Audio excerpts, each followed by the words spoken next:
here's what I want to do. I want to dive into some equipment stuff because I've had the Vokey SM9s sitting around for a while, and I have a custom set fully fitted coming in that I'm looking forward to testing. But there's a lot of like what is this? It's just a new wedge. And look, here's the 9. Here's the 8. This is my SM8 custom for me. And then here's like an off the rack SM7. So I have a 7, 8, and 9. Like, what's the difference? Like, what are we doing here? And why would we upgrade for a wedge? And like, it is important because there's a lot of technology that kind of happens, and then, but where do we even begin? Let me just go over the technology here a little bit about the different iterations of 7, 8, and 9. So initially, all right, so here's your 7. It's kind of your basic wedge. And, you know, they're really known for a lot of bounce and grind issues on the club and really just getting good feel and interaction through the turf. Fantastic. Well, what they did moving into the SM8 versus the 7 was, and sorry if you're just listening and not looking, I'm holding up some clubs here to show, but I'll talk about it and hopefully describe it so people can understand it, even if they're just listening audio-wise. What they've done between the 7 and 8 was this. They moved the weighting around. So they added weight up in the top of the hosel part so that they could change where the center of gravity was with the club. All right? So there's more weight up in the hosel. And the hosel kind of is a little bit longer and it's a little bit thicker, but you can't really tell. And then they took some weighting and they added it more toward the toe of the club. And so with the weight high in the hosel and the weight out on the toe, what you were doing was you're moving the center of gravity like up and forward. So it's not necessarily the center of gravity isn't, let's say, touching the face of the club. It's actually high and forward of the club. So it's kind of in midair, like the real center of gravity is kind of hovering higher and more forward of the club. That's what they've done. Now, what they did with SM9 is basically the same thing, but they wanted to go farther with it and make that center of gravity even higher and even more forward. So what they did is they worked some of the internal weighting of the tungsten and stuff inside the head. Also, you could see the top edge of the wedge is a little thicker. So as you get more loft, you're going to get a little bit more thickness on the top line of the wedge. So the more lofted the club gets, let's say the lower the ball will go, right? Because they're just moving the center of gravity. So you can get, and I have like a 62 degree wedge and a 60 and I think a 50. I got a bunch of them coming. But what happens is when you go higher loft, ideally you want the ball to go lower. Not lower, like a 62 is not going to go lower than a 60, right? But it's going to go lower than a conventional 62. And it's going to go lower probably than a conventional 58 for that matter. Like you could really get that ball low. And what you want is lower ball flight, more spin. So you're driving that ball through the air, through the elements, and at a lower angle, you have a lot more distance control. So they've increased the height and the forwardness of their center of gravity, and they've also done some groove stuff. So their grooves are a lot more sharp than normal. So they start off sharper, they last longer. And ultimately, that's kind of what they've done with the new wedges. Now, when it comes to bounce, grind, and all that kind of stuff, that's where it gets confusing. Obviously, they have, and this isn't, I'm not giving a Titleist like plug here. I'm just letting you know what's going on. So there's different colors. There's the traditional like chrome. They've got like a brushed look, and then they've got like a dark look too. So those aren't important. That's just kind of personal preference of what you want. When it comes to testing this stuff out, that's difficult because there's so many different grinds, so many different bounce combinations and shafts for that matter. Like, you're not going to be able to test everything. That's just not going to happen. So what you want to do is typically you just want to get a little bit heavier shaft than you normally use. But here's my theory with wedge. Obviously, the steeper the swing, the more bounce you would want, right? If you come in steep and you're a digger, get more bounce. If you play on soft conditions, then more bounce is better than firm, tight lies. You want less bounce. But what if you have a steep swing and you play on firm, tight lies? Then what do? Well, then you're in trouble, right? So what do you do with this? And then what do you do if your conditions change through the year? Like, okay, I'm in Georgia. In the winter, it's sloppy and wet. All right, cool. In the summer, you have these high, fluffy Bermuda lies in the rough, and then you have some tight fairway lies on the bent grass that they, cut tight in the spring. So I've got all kinds of different lies and all kinds of different conditions based on course to course to course, as well as like sand conditions.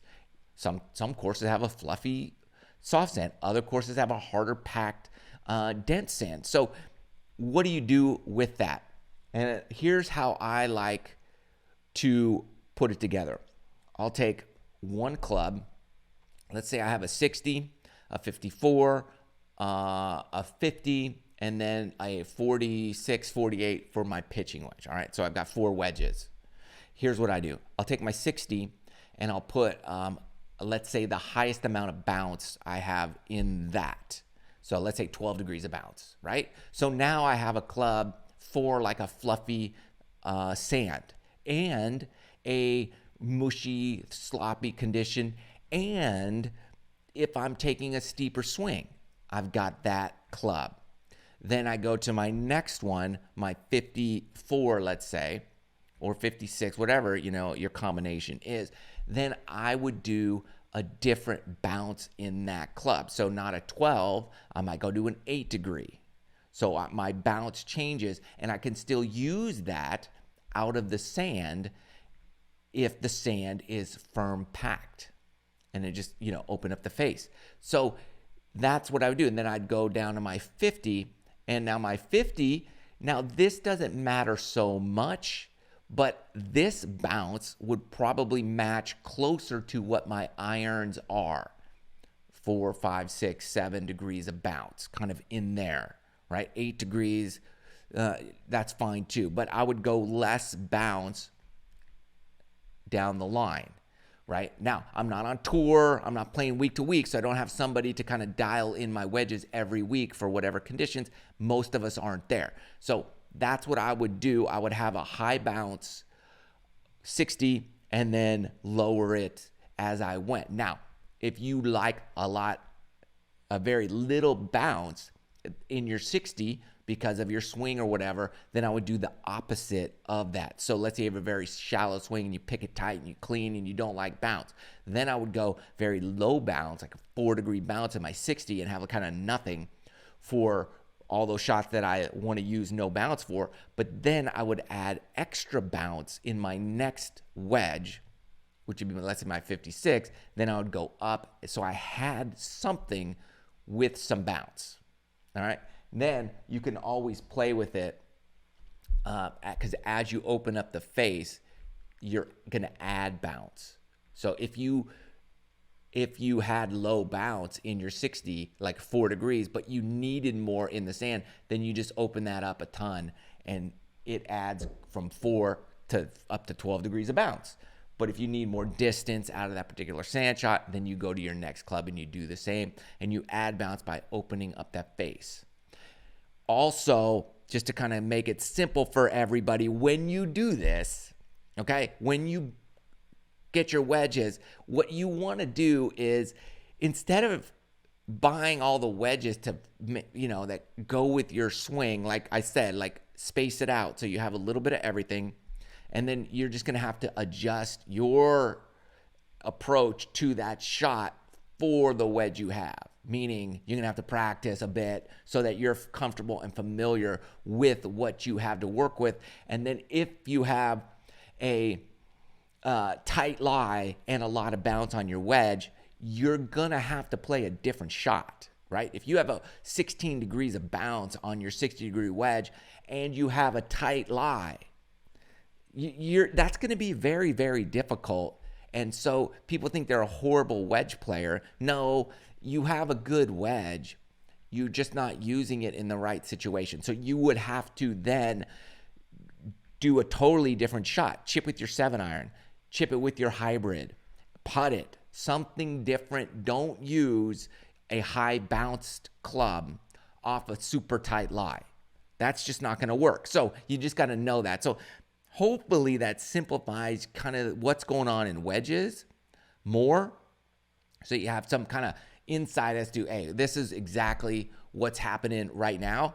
Because ultimately, right, you're going to want to upgrade your wedges more often than you probably do. Like, you don't want to keep a wedge around for like 4 or 5 years. You're going to wear out your grooves.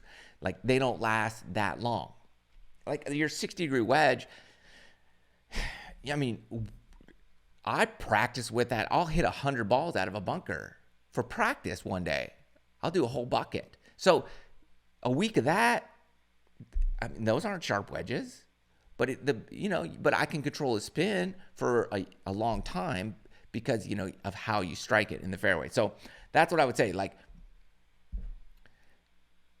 look at like what you're doing, make sure you're practicing, and just work on contact, because that's going to be your best friend. And then if you have a wedge that doesn't apply for the shot, use the tool that does. And that, watch my videos, because we go over a lot of that, and then we can get you dialed in for the shot that you have, not the club you have. Like, use the club for the shot. All right. So maybe I made that more confusing than it really is, but that's ultimately what's going on with the new wedges. They're trying to get it go lower with more control, and I like that.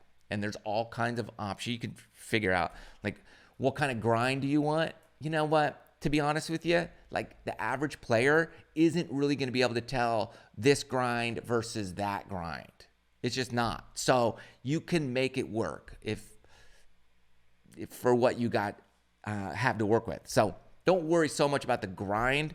Focus on loft and bounce, and make sure the loft gapping is typically 4 degrees. So 60, 56, 52, 48, right? Or 46, 50, 54, 58. That's kind of where you want to be. 62, 64. Like, so 4 degrees is kind of roughly where you want your gapping in your lofts to be.